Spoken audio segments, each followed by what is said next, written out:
성경 말씀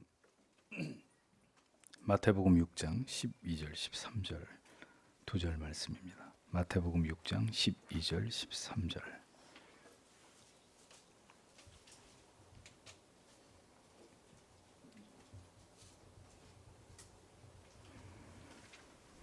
같이 읽겠습니다.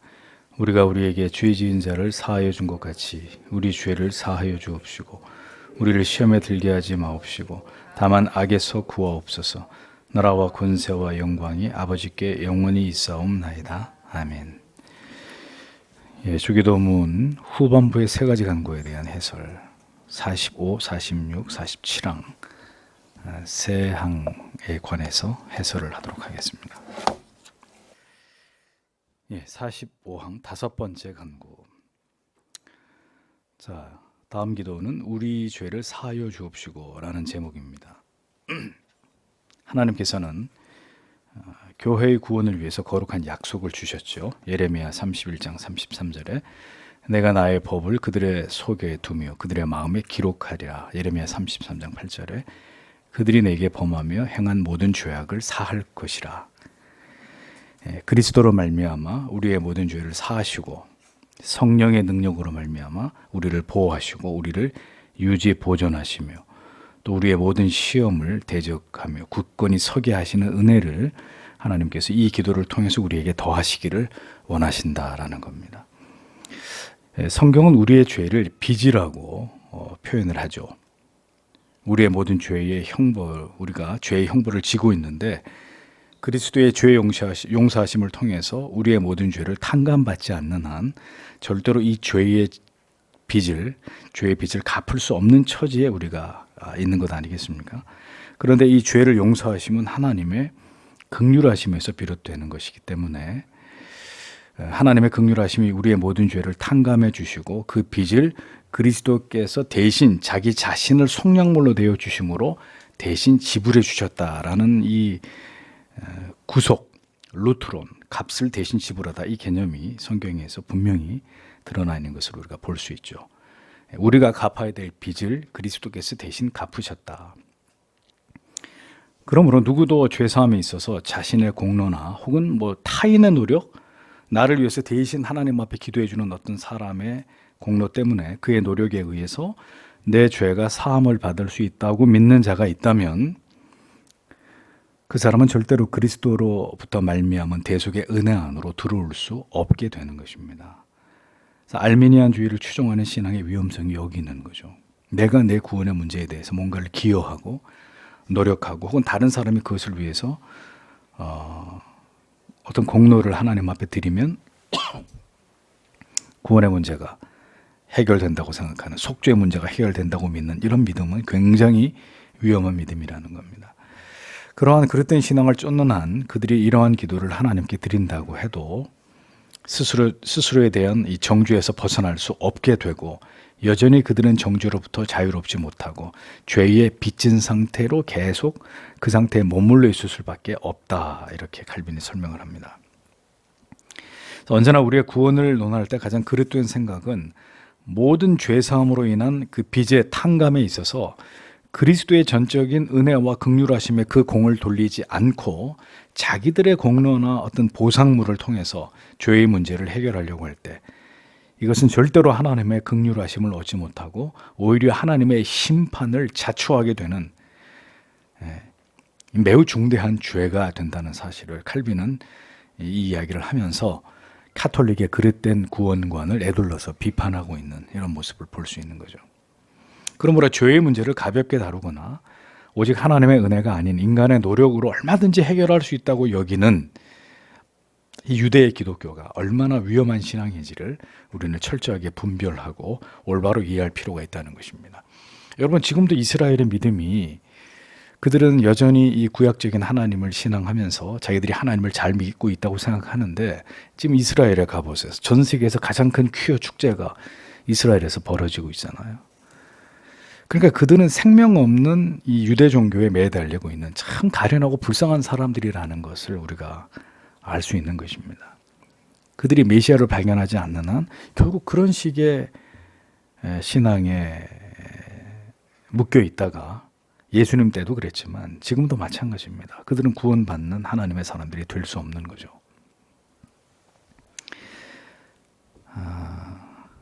그러므로 죄의 문제를 가볍게 다루거나 오직 하나님의 은혜가 아닌 인간의 노력으로 해결할 수 있다고 여기는 이유는 유대 기독교, 절대로 성경이 말씀하고 있어도 성경이 말씀하는 구원과는 거리가 먼 자들이다. 우리가 그렇게 이해할 필요가 있는 것입니다. 죄 문제에 대한 올바른 교리적인 지식을 지속적으로 배우고 묵상하지 않으면 인간은 뭘 망각하게 되느냐? 죄 사함의 필요를 망각하게 돼요. 여러분들이 예수를 믿으셨어도 계속 이 죄 문제에 대한 순수한 복음을 통해서 우리가 계속 리마인드 되지 않으면은 계속 하나님의 교리적인 지식과 깨달음을 통해서 지속적으로 이 죄를 묵상하는 문제, 이 죄 문제를 해결하기 위한 예수 그리스도를 통한 이 대속적 이 교리를 계속 또 묵상하고 또 거기에 감격하고 은혜를 받지 않으면은 어느 순간에 죄 사함의 필요를 망각하게 돼요. 그러니까 죄 사함의 필요를 망각하게 된 그리스도인들과 죄 문제를 얘기하면 천편일률적으로 이렇게 얘기합니다. 그 왜 맨날 죄 가지고 뭐라 그러냐고. 이미 예수님이 다 해결했는데 좀 누려, 즐겨, 주신 복을 누리면서 살아.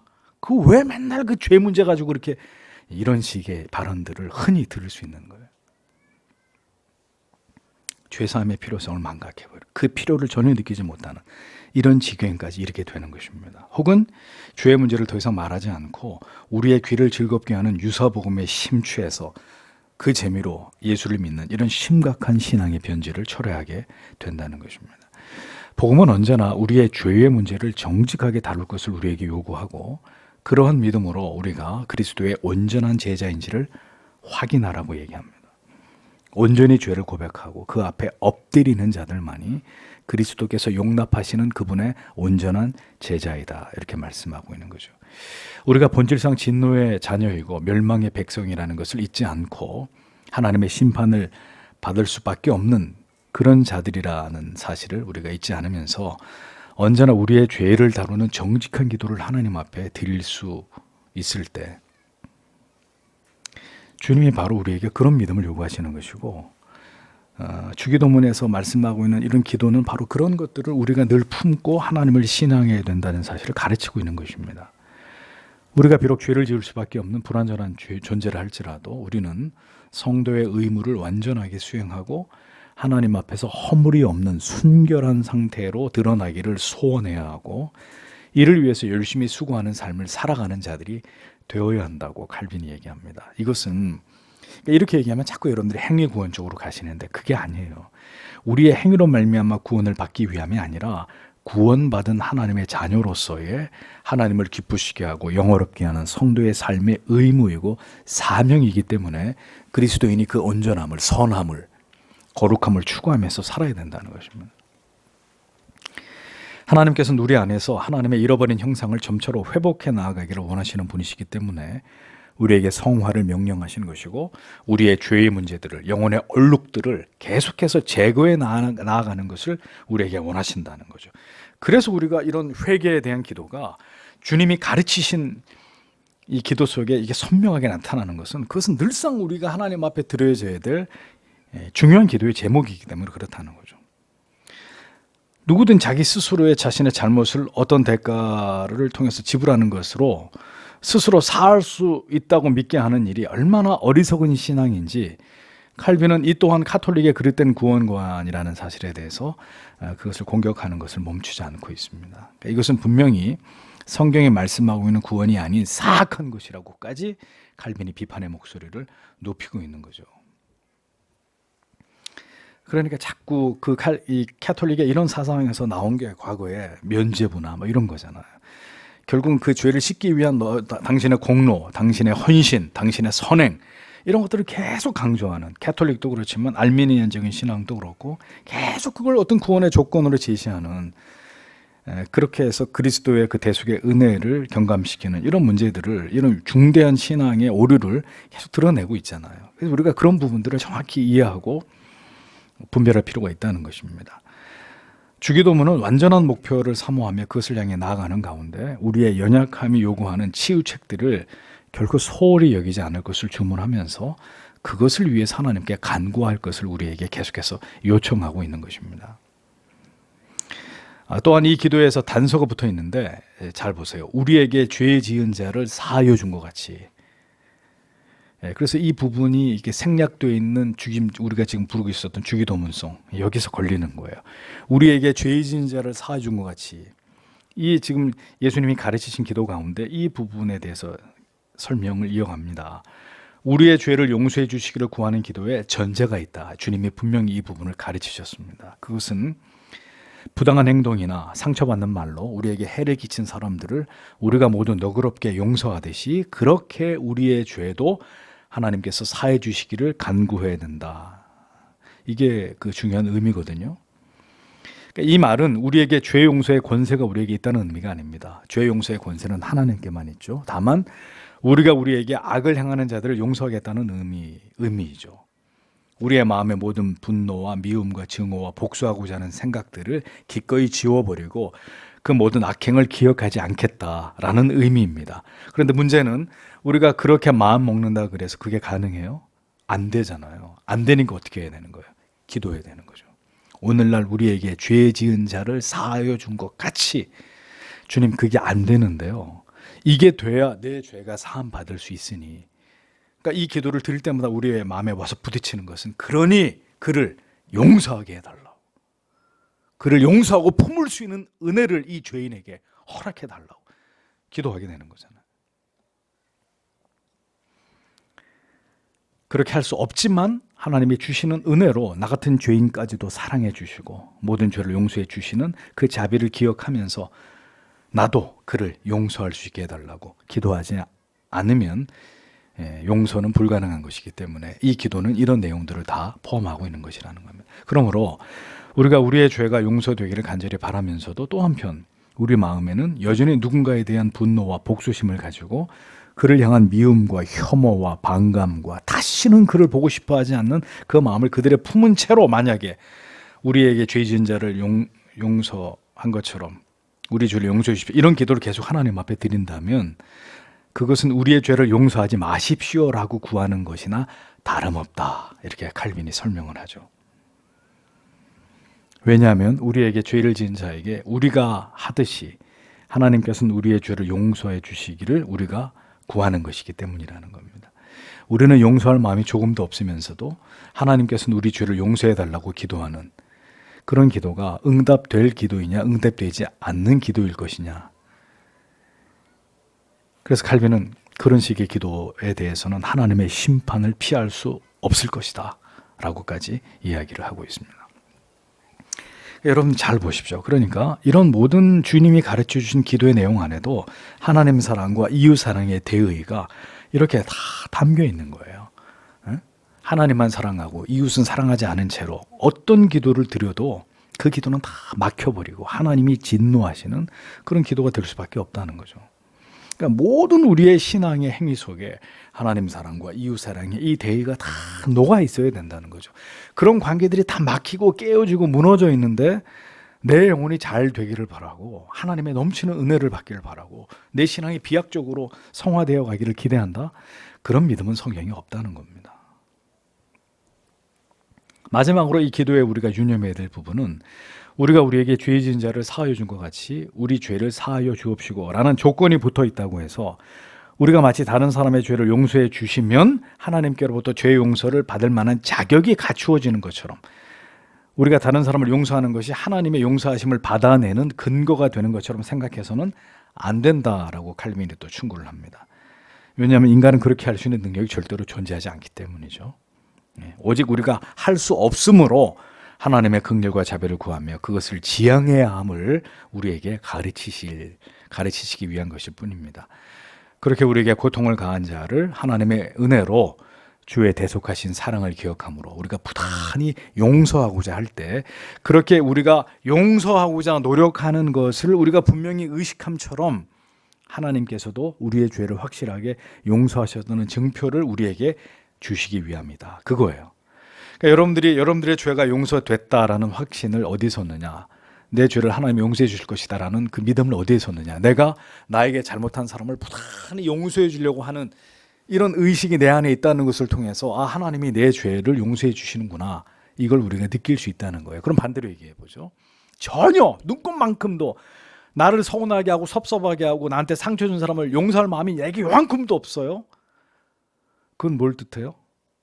하나님이 나에게 지금 내가 지은 죄에 대해서 용서해 주시는 것도 아무것도 없다는 얘기가 되는 거잖아요. 그러니 우리는 부단히 우리에게 잘못한 사람, 나한테 날 상처 준 사람 용서하려고 해야 된다는 것입니다. 또 그 용서하려고 하는 마음을 주신 그자의 죄를 하나님이 기꺼이 용서해 주시는 것이고, 그러니까 그리스도인들에게 용서라는 단어는 낯선 단어가 돼서는 안 돼요. 언제나 우리에게 잘못한 실수한 사람, 나를 아프게 한 사람 용서하려고 하는 쪽으로 늘 마음을 먹고 그렇게 기도드리고, 그것이 곧 내 지은 죄를 하나님께서 용서하신다, 그것에 대한 확실한 증표를 우리에게 주시는 것이다, 이렇게까지 하나님의 사람이 우리에게 이 중요성을 이야기하고 있다는 것입니다.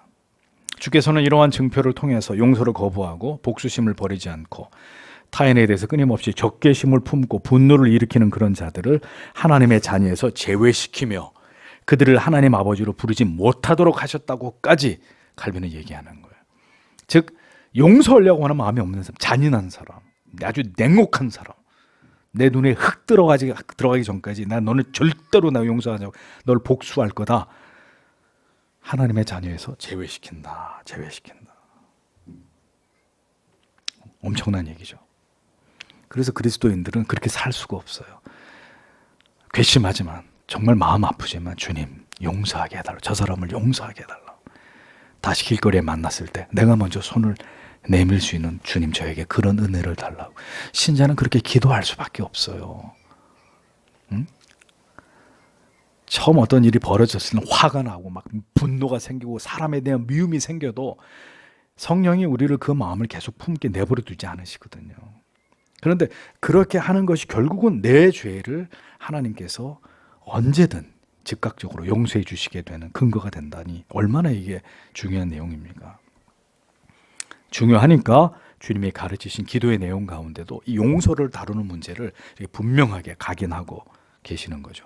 6번째 간구 46항에 그 다음에 우리를 시험에 들게 하지 마옵시고 다만 악에서 구하옵소서, 이 문제입니다. 여기서 말하는 시험, temptation, 유혹을 말하죠. 6번째 간구는 우리가 하나님께 순종하는 삶을 살아가고자 할 때 계속해서 힘겨운 영적인 싸움이 지속되기 때문에 이 간구를 통해서 우리를 무장하고 하나님의 보호하심 속에서 이 긴 싸움을 싸워 나가기 위해 반드시 필요한 기도다라는 겁니다. 이 기도를 통해서 주께서는 우리의 마음을 부드럽게 하고 하나님께 순종하게 하기 위해 우리에게 성령의 은혜가 필요할 뿐만 아니라 사탄의 온갖 계략과 격렬한 공격을 대항해서 굳건히 설 수 있도록 성령의 구체적인 도우심이 우리에게 반드시 필요하다는 사실을 가르쳐주고 계십니다. 중요한 사실은 여러분, 이 세상에는 반드시 사탄의 역사가 일어나고 있다는 거예요. 사탄의 역사, 사탄의 세력이 성도 여러분 실제로 존재하고 있다는 겁니다. 여러분 알고 계셨습니까? 사탄 제일교회가 있어요. 사탄교가 있어요. 1969년도에 안톤 라베이라는 사람이 사탄경, The Satanic Bible, 사탄경을 만들었어요. 사탄교의 창시자예요. 뭐 사탄 그러면 뭐 그냥 막연한 얘기로 생각하시는데 실제로 이 사탄의 조종을 받는 세력들이, 사람들이 사탄을 숭배하기 위한, 사탄이 지배하는 나라를 만들기 위한 일들을 지속적으로 역사 속에서 지금까지 해오고 있단 말입니다. 우리한테 좀 먼 얘기처럼 느껴지죠? 사탄 그럼 머리에 뿔 달린 이상한 괴물처럼 생각하시죠? 세상은 이미 사탄에 의해서 거의 다 잠식되고 있습니다. 우리가 눈을 닫고 귀를 가리우고 그런 일이 일어나는 걸 모르고 알지 못할 뿐이죠. 보지 않고 듣지 않을 뿐이죠. 직간접적으로 이 세상에는 사탄의 조종을 받고 있는 세력들이 실제로 세상에서 권력과 부와 이런 것들을 장악해서 무서운 일들을 지금도 행하고 있다는 것을 여러분이 조금만 관심을 가지시면 어렵지 않게 아실 수 있습니다. 그런데 중요한 것은 우리에게는 이런 자들을 이길 무기가 없다는 거예요. 무기가. 결국 뭐밖에 없어요? 기도밖에 없다는 거죠. 이 사탄의 온갖 계획과 그들의 공격을 분별해서 이에 대항해서 굳게 설 수 있도록 날마다 하나님께 이러한 기도를 드려야 한다는 것입니다. 왜? 지금도 엄청난 세력으로 사탄의 세력은 확대되고 있기 때문에. 그 사탄에 의해서 세상이 지금도 엄청나게 변화되고 있기 때문에 공중의 권세자 먼저 이 세상의 임금으로서 사탄은 맹렬하게 자기들이 꿈꾸는 세상으로 지금도 이 세상을 바꿔가고 있단 말이에요. 성령의 도우심 없이 우리는 결코 이런 시대 속에서 이 사탄의 가공할 파상적인 공격을 이겨낼 재간이 없어요. 우리는요. 다양한 종류의 형태들의 사탄의 유혹이 매일매일 거의 매일매일 우리에게 엄습하잖아요. 한 가지만 간단히 얘기하죠, 여러분. 마이크로소프트의 창시자 빌 게이츠. 어린아이들 위인전에도 빌 게이츠는 아주 훌륭한 인물이라고 소개가 됩니다. 빌 게이츠의 정체를 여러분들이 아신다면 깜짝 놀라실 거예요. 그런데 그 빌 게이츠에서 만들어진 게 뭐예요? PC란 말이죠. 퍼스널 컴퓨터. 그러면 그것을 결국 그런 것들을 만들어서 인간의 정신과 영혼을 이토록 황폐시킨 그 일을 한 사람, 그 배후에 뭐가 있다는 거예요? 사탄이 있다는 거예요. 사탄이. 그래서 여러분, 우리가 살아가는데 필요한 부분이 분명히 있기 때문에 우리가 컴퓨터를 사용하지만 그 컴퓨터를 만든 사람의 영혼에 뭐가 있고 그 사람이 숭배하는 존재가 뭐고, 그러면 사탄이 왜 이런 것들을 이 세상에다가 이렇게 창조했느냐, 이런 것들을 세상에 만들어냈느냐, 결국은 사람들의 영혼을 다 파괴시키기 위한 거예요. 스마트폰 마찬가지예요. 그래서 우리가 정말 이런 것들을 분별해내지 못하면 여러분들의 자녀들, 젊은 사람들 고스란히 이 컴퓨터에다 다 갖다 쏟아붓는 거잖아요. 게임하고 거기서 뭐 도박하고 포르노그래피 보고 뭐 고스란히 내 영혼을 거기다 사탄을 숭배하는 게 아니라 PC를 숭배하는 건데 결국 사탄을 숭배하면서 자기 영혼을 다 망가뜨리게 되는, 그러니까 이런 것들이 다 이 세상에서 사탄에 의해서 움직여져 가고 있는 거예요. 정치, 문화, 예술, 사상, 과학, 철학, 우리가 접하는 모든 것들을 통해서 마귀는 전방위적으로 엄청난 힘을 가지고 그 세력을 확장시키면서 영혼들을 황폐시키고 있는 거죠. 유혹의 마수에 걸어가지고 누구든지 무적행으로 끌고 가기 위한 그런 일들을 하고 있습니다. 지금도. 전혀 우리가 그런 것에 대한 경각심도 없고, 그렇게 보여지는 것뿐만이 아닙니다. 또 사탄은 우리의 내면 속으로 들어와서 역사하죠. 우리의 정욕, 음욕, 명예욕, 탐욕, 끊임없는 마귀의 충동질을 통해서 하나님의 법을 어기게 만드는 이런 모든 악한 생각, 마음, 이거 다 뭡니까? 마귀의 역사, 사탄의 역사 아닙니까? 그러니 보십시오. 그냥 고스란히 노출되어 있는 거예요. 우리의 모든 삶이 마귀에게 고스란히 노출이 돼서 일주일을 살아가는 가운데도 수없는 유혹을 받으면서 우리가 살아가게 되잖아요. 돈, 섹스, 대표적인 것들이잖아요. 인간의 쾌락. 마귀는 언제나 아름답고 화려하고 찬란한 모습으로 우리를 미혹합니다. 결국은 하나님을 버리게 만듭니다. 먹고 싶게 만들어요. 먹고 싶지 않은 거는 유혹이 아니에요. 갖고 싶지 않은 건 유혹이 아니에요. 너무너무 갖고 싶게 만들어요. 언제나 부귀, 명예, 아름다움, 화려함으로 우리를 유혹해서 그 간계로 우리를 사로잡아 결국 선악을 알게 하는 나무를 따먹도록 하와와 아담을 유혹한 것 같이 우리를 오늘도 유혹하고 있단 말이죠. 반대로 빈곤, 수치, 멸시, 환난, 질병 같은 것들도 역시 그런 것들로 우리를 공격해서 우리로 하여금 환난과 회방을 받아가지고 마음이 무기력해지고 절망에 빠지게 하고 우울함에 넘어지게 해서 하나님 바라보지 못하도록, 믿음으로 이겨내지 못하도록 좌절시키는 이런 역사를 사탄이 우리 안에서 행하고 있는 거죠. 그렇기 때문에 우리는 마귀의 유혹과 괴계에 넘어가지 않도록 이 모든 유혹에서 우리를 지켜주시기를 하나님께 매일매일 간구하지 않으면 안 되는 것입니다. 하나님께서 친히 우리의 생각과 마음과 감정을 지키심으로 원수가 우리에게 어떤 생각이나 마음이나 감정으로도 우리를 공격하지 못하도록 이에 대항하고 굳건히 서 있기를 기도해야 되는 거죠. 우리가 잘 되고 형통하고 성공을 하거나 혹은 반대로 극심한 가난이나 궁핍이나 환난이 찾아온다 할지라도 결코 낙심하거나 절망하지 않고 믿음으로 소망 가운데 이 모든 것들을 승리하도록 하나님께 기도해야 된다. 그것이 마땅한 것이다. 주님은 우리에게 당부하고 계셨다는 것입니다. 그런데 여러분, 잘 이 주님이 가르치신 기도를 잘 보면 우리가 그러면 우리에게 주님 절대로 시험이 없게 해주십시오. 절대로 시험을 받지 않게 해주십시오. 라고 간구하라고는 말씀하지 않았다는 거예요. 오늘날 우리가 우리에게 죄의 진저를 사하여 준 것 같이 우리의 죄를 사하여 주옵시고 우리를 시험에 들게 하지 마옵시고 우리로 하여금 어떤 시험도 당하지 않게 해주시옵시고 이렇게 되어 있지 않고 우리를 시험에 들게 하지 마옵시고 이렇게 시험이 오는데 그 시험에 빠져가지고 헤어나오지 못하게 해달라는 이런 기도란 말이에요. 그러니까 무슨 얘기냐, 어떤 면에서는 시험은 우리에게 필요한 부분이 있다는 거예요. 시험이 없으면 무기력해지고 나태해질 수 있단 말입니다. 주께서 그의 택하신 자들을 크고 작은 시험과 고난으로 때로는 치욕과 궁핍과 환난 등으로 온갖 어려움을 겪게 하시는 이유는, 그렇게 날마다 우리를 시험하시는 것은 분명히 우리를 위한 유익이 있기 때문이다라는 겁니다. 그러니까 그러한 하나님께서 우리에게 주시는 시험과 사단의 유혹은 별개의 것입니다.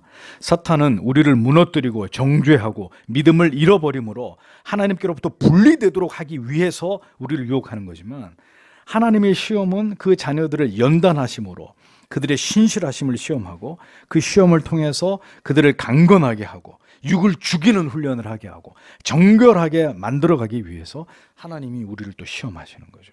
사단의 유혹과 하나님의 시험은 전혀 다른 문제입니다.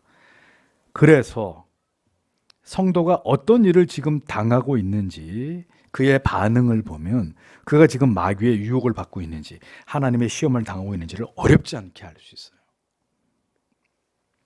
전자는 믿음을 급격히 잃어가게 되죠. 마귀의 유혹을 받고 있는 그리스도인들 급격히 믿음을 잃어가는 게 보여요. 교회와 멀어지고 예배와 말씀과 기도와 멀어지고 지체들과 멀어지게 됩니다. 영적으로 침몰해가는 조짐이 보이는 거죠. 그런데 후자는, 하나님이 주시는 시험은, 후자는 그 하나님이 시험을 겪는 가운데서 더 뜨거워져요. 더 열렬해져요. 더 간절해져요. 더 말씀과 기도와 예배를 사모하고 지체들을 통해서 자기를 위한 기도를 부탁하면서 영적인 전투력을 활활 불태운단 말입니다. 그러니까 그걸 보면, 그러니까 그 사람이 어떤 가운데서 어떻게 반응하는지를 보면 저 사람이 지금 마귀의 유혹을 받고 있구나, 하나님이 시험을 저 사람이 지금 치르고 있구나 알 수 있는 거죠. 그렇게 유혹을 당하는 자와 시험을 당하는 자가 외견상으로도 드러나게 되는 것입니다. 하나님께서 때때로 우리를 시험하지 않으시면 우리는 언제든 스스로 교만에 빠지고 방종에 빠지고 걷잡을 수 없는 신앙으로 무너지게 됩니다. 마귀가 유혹할 때도 다윗의 경우처럼 완전히 무장이 해제된 이런 틈을 노리잖아요. 아무런 준비가 되어 있지 않는, 영적으로 깊이 잠든 사이에 우리를 공격해가지고 우리의 모든 지정의를 장악함으로 부지불식간에 우리를 완전히 무너뜨리는 이 사탄의 계략이란 말입니다. 하나님의 시험은 성도 여러분 반드시 피할 길이 있습니다. 하나님 주시는 시험은 반드시 위로와 용기, 담대함, 그리고 그 시험을 지나가는 동안에 감사와 감격의 눈물이 있습니다. 인내할 믿음도 주시고 더 소망도 굳건해집니다. 사단은 우리의 생명을 빼앗아가는 자입니다. 그래서 점점 더 영적으로 약화되고 믿음의 자리에서 결국 완전히 이탈하게 되는 상황에까지 이르게 되는 것입니다. 회의와 의심 아래 짓눌리게 되는 이런 지경에까지 서게 되는 것이죠. 마귀가 얼마나 사악하고 가공할 능력을 가졌는지 안다면 우리는 매일매일 하나님 앞에 나가서 우리를 지켜주시기를 기도하지 않을 수 없는 것입니다. 여러분들이 개인적으로 이 시대가 얼마나 악한지에 대해서 목사님 뭘 좀 알고 계십니까? 좀 가르쳐 주십시오. 얼마든지 알려드릴 수 있습니다. 개인적으로 저한테 오세요. 여러분들이 충격을 받을까 봐 제가 강단 위에서 말을 삼가하는 것뿐입니다. 하나님께 우리의 보호와 인도를, 마귀의 모든 권세에서 우리를 구해 주시기를 우리는 구하지 않을 수 없는 것입니다. 근데 성경을 잘 보세요. 마귀와 우리가 싸울 수 있지만 우리는 마귀를 이길 수 있습니까? 없습니까? 우리는 마귀 못 이겨요. 그때는 어떻게 기도해야 된다고요? 구원해달라고, 거기서 구출해달라고. 마귀는 성경에 큰 용사라고 기록되어 있습니다. 큰 용사. 우리가 언제든지 생각할 때 이렇게 우리가 깨끗이 밟아 뭉갤 수 있는 그런 피레미가 아니라 성경의 마귀는 큰 용사라고 말씀했습니다. 우리의 힘으로 등이 대적할 수 있는 존재가 아니에요. 여러분들이 성경을 얕게 이해하면 마귀가 뭐가 무섭냐고, 사탄 그까짓 거. 여러분, 용입니다. 용. 마귀는 용이라고 표현합니다, 성경이. 여러분이 이 세상에서 일어나고 있는 모든 사탄에 의한 사악함의 실체를 아주 조금만 알게 되시더라도 감당하기 어려울 것입니다. 우리에게는 그런 가공할 사탄의 역사를 막을 힘이 없어요. 그러하게 어떤 경우에는 마귀와 싸울 수 있는 어떤 우리의 호기로운 생각이 위험하기 짝이 없단 말이에요. 우리는 우리의 원수가 얼마나 막강한 힘을 가졌는지 잘 알지 못해요. 대수롭지 않게 생각해요. 대수롭지 않게. 그러므로 우리는 마귀와 싸워 이길 힘을 구하기보다는 필요하면 구해야 되겠지만, 그거보다는 성경은 얘기합니다. 그 마귀의 손아귀에서 건져주시기를 기도해라. 우리를 구해주시기를 기도해라. 마귀와 싸워가지고 물리치기를 기도하는 게 아니라 우리를 그 악에서부터 구원해달라고 기도해라 라고 가르치고 계시는 것입니다. 그 가운데서 우리를 하나님이 구출해 주지 않으시면 우리는 욥과 같이 모든 것을 잃어버릴 수 있어요. 마귀의 힘을 보세요. 하나님이 허락하셨지만 마귀의 힘을 보십시오. 하루아침에 다 사라지게 만들어버리잖아요. 자식들, 재산, 몸까지. 처참하게 찢겨질 수 있는 거예요. 사탄이 가지고 있는 힘에. 우리를 대신해서 주님께서 싸워주셔야 되는 거지, 우리가 나와서 싸우는 게 아니란 말이에요. 마귀를 쫓아낸다고 큰 소리 치는 자들이 여전히 있습니다. 여전히 귀신을 쫓을 힘이 자객이 있는 것처럼 위세와 오만을 떠는 사람들이 있어요. 어리석은 자들이. 마귀의 사탄의 실체를 경험하지 못해서 그래요. 그런 게 맨날 떠나갈지어다 이런 소리는 하죠. 아무리 떠나갈지어다 해보세요. 마귀가 떠나가나. 비웃고 있어요. 우리는 오직 하나님의 능력을 의지할 뿐입니다. 그 안에서 강하게 서는 것입니다. 마귀를 물리치는 게 우리의 소관이 아니에요. 우리 대장 되시는 예수 그리스도께서 행하실 일이죠. 자꾸 착각하는 거예요. 내가 기도빨 좀 있으니까 마귀 한번 덤벼봐라. 여러분, 참 그게 무지하면 담대하다고. 사탄이 얼마나 무서운 존재인지를 경험해 보지 못해서 그래요. 그래서 우리는 다만 악에서 구하옵소서라고 기도해야 되는 것입니다. 다만 악을 물리쳐 달라고, 그렇게 기도하라고 우리에게 말씀하시는 거죠. 우리가 물리치는 게 아니고. 결국 우리에게 필요한 것은 사탄을 우리가 이기는 것이 아니라 하나님의 충만하신 은혜로 우리가 무장하고 충만하게 되므로 마귀의 유혹을 능히 이길 정도일 뿐입니다. 그냥 마귀가 작심하고 달려들고 하나님이 우리를 막아주지 않으시면 우리는 마귀한테 완전히 완패할 수밖에 없는 존재. 때때로 하나님이 그걸 허용하는 거예요. 하나님이 우리를 보호하지 않을 때 우리가 얼마나 처참한 상황에 이를 수 있는지를 유다를 통해서 보여주시는 거예요. 너희도 이렇게 돼. 내가 너희를 지켜주었기 때문이지. 내 손이 치워지는 순간 시온은 지옥이 될 수도 있는 거야.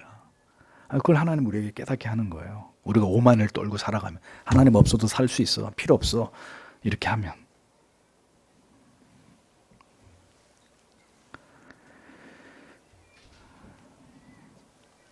우리에게 닥친 유혹을 하나님의 은혜로 이길 정도이지 사탄을 무릎 꿇게 할 수 있는 것은 아닙니다.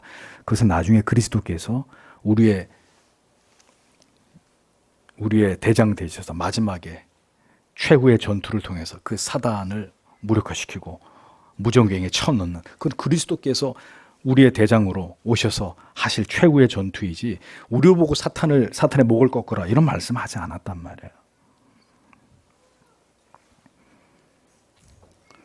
하나님께서는 오늘도 하나님의 선하신 뜻에 따라 하나님의 언제나 절대적으로 옳으신 판단에 의해 욥에게 그렇게 하셨듯이 우리를 사탄에 넘기기도 하시고, 제 말이 아니라 기독교 강요 안에 칼빈의 말입니다. 우리를 사탄에 넘기기도 하시고, 우리를 일시적으로 불신앙의 의심의 마음이나 강력한 정욕에 이끌리게도 하시고, 우리를 그렇게 유혹으로 인도하실 수도 있다. 누가? 하나님이. 그런데 신자는 그 모든 것을 이긴다. 더 강건해진다. 누구처럼? 욥처럼, 다윗처럼. 그냥 그렇게 부셔주고 깨지고 처참하게 패배하는 걸로 끝나는 게 아니라 거기서 다시 하나님의 뜻을 깨닫고 일어서는 게 결국은 이기는, 그것이 이제 우리 제일 마지막에 궁극의 결말이죠. 그러나 그렇게 되는 과정 속에 처참하게 마귀한테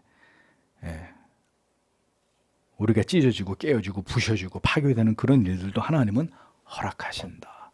바벨론을 들어서 유다를 여지없이 하나님이 유린하신 것처럼. 그러나 버림받은 자들은 이 모든 사탄의 역사를 통해서 결국 그들이 원하는 것들을 취하고 완악하고 교만한 길을 가고 사치와 향락과 부귀와 영화를 누리는 삶으로 향하게 되어 있습니다. 왜? 하나님이 그렇게 가도록 그들을 유기해 놓는 거죠. 그래 가. 너희들은 그렇게 가. 그렇게 살아. 너희들이 원하는 대로 마음껏 세상에서 다 맛보고 다 누리고 다 훔치고 다 즐기면서 다 그렇게 하라는 거죠. 그건 하나님에게서 제외된 사람들이기 때문에. 그러하게 우리는 이 모든 진리를 올바로 이해한다면 매일매일 우리를 시험에 들게 하지 마옵시고 다만 악에서 구하옵소서라고 기도하는 것이 마땅하다는 거죠. 여러분들이 이런 것에 대한 경각심이 없기 때문에 유혹을 물리치게 해달라고 하는 기도도 없고 악에서 건져달라고 하는 기도도 없고, 그 얘기는 여러분들이 전쟁터에 나가시면서 모든 무장을 해제하고 나가는, 투구도 벗어버리고 흉갑도 벗어 던져버리고 방패 집어 던져버리고 다리에 신발도, 그 군인들 신는 신발을 뭐라 그러죠? 네, 군화도 벗어버리고 완전히 무장 해제하고 전쟁터에 지금 싸우러 나가면서 방탄조끼도 안 입고 철모도 안 쓰고 뭐 그냥 나가는 거예요. 그냥 똑같은 거죠. 그럼 어떻게 돼요?